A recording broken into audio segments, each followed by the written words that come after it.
Бүгүнкү күндө кыргыз элибиз Кудай жөнүндө ар кандай ойлошот, суроо берсең Кудай жөнүндө ар кандай жооп беришет.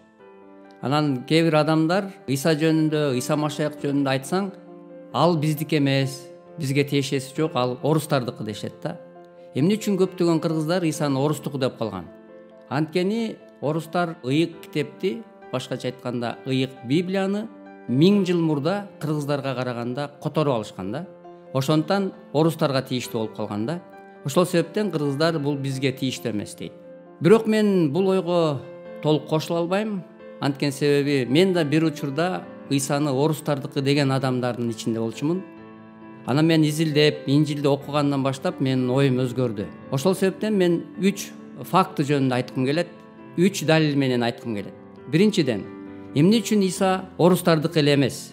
Эгерде Иса орустарга эле тийиштүү болсо, эмне үчүн орустар балдарынын атын Иисус деп аташпайт?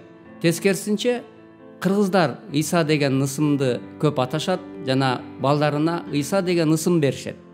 Айылдарга барсаң деле, шаарларда деле Иса жөнүндө ысымды көп кездештиребиз да.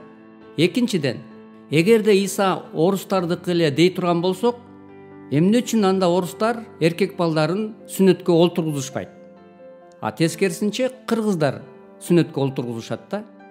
Анткени себеби ыйык Инжилде Лука жазган жакшы кабарда 2-бөлүм 21-аятта мындай деген сөздөр жазылган. 8 күн өткөндөн кийин наристени сүннөткө олтургузууга мезгил жеткенде анын ысмын Иса деп аташты дейт. Ыйык китепте, ыйык Инжилде Иса сүннөткө олтургузулду деп жазылып турат. Ал эми эгерде биз Исаны орустуку дей турган болсок, эмне үчүн орустар, Инжилди окуган орустар эмне үчүн балдарын сүннөткө олтургузушпайт? Ал эми биз Исага каршы болуп, Иса орустуку дейбиз дагы, бирок эркек балдарыбызды сүннөткө олтургузуп атпайбызбы? Ошондуктан Иса орустардыкы деп айтканга болбойт. Үчүнчүдөн, эгерде Иса орустарга эле тийиштүү, ал орустардыкы дей турган болсок, ыйык китепте, Инжилде мындай деген жазуу бар. Лука жазган жакшы кабарда 23-бөлүмдө 53-аятта. Анан ал Исанын сөөгүн айкаш-жыгачтан түшүрүп алып, кепиндеди. Бул жерде Иса айкашкан-жыгачка керилип өлгөндөн кийин анын сөөгүн түшүрүп алып, аны кепиндешкендиги жөнүндө жазылып турат да. Эгерде Иса орустардыкы эле болсо, эмне үчүн анда орустар өздөрү өлгөн адамды кепиндешпейт? Тескерисинче, жыгачка салып, анан гробко деп коет да. Гробко салып көмүп атышпайбы? Алар ыйык Инжилди окугандыктан кепиндеш керек эле да. Ошондон Иса орустардыкы эле эмес, Иса тескерисинче кыргыздарга жакын болуп атат да. Биз Исаны орустардыкы деп ага каршы болуп атабыз дагы, бирок Инжилдеги жазылган жазууларды аткарып атабыз. Биз кепиндеп көмүп атпайбызбы өлгөн адамдарды? Туурабы?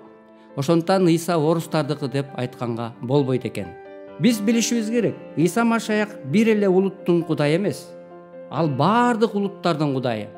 Иса Машаяк ал бир эле орустарга тийиштүү эмес, ал кыргыздарга да тийиштүү. Ошондуктан ал бул дүйнөгө адам болуп келген. Ал адам болуп төрөлүп, өлүп, өлүмдү жеңген. Ал кыргыздар үчүн айкашкан-жыгачка керилген. Кыргыздарды дагы куткарып алыш үчүн, тозоктон куткарып алыш үчүн ал өлүмдү, шайтанды жеңген. Ал тирилген, ал тирүү. Ошондуктан биз билишибиз керек. Иса Машаяк бир эле улуттун Кудайы эмес. Ал баардык улуттардын Кудайы жана куткаруучусу. Ал бир эле орустардын куткаруучусу эмес, ал кыргыздардын да куткаруучусу. Ал сизди жакшы көрөт. Ошондуктан ал сизди күтөт.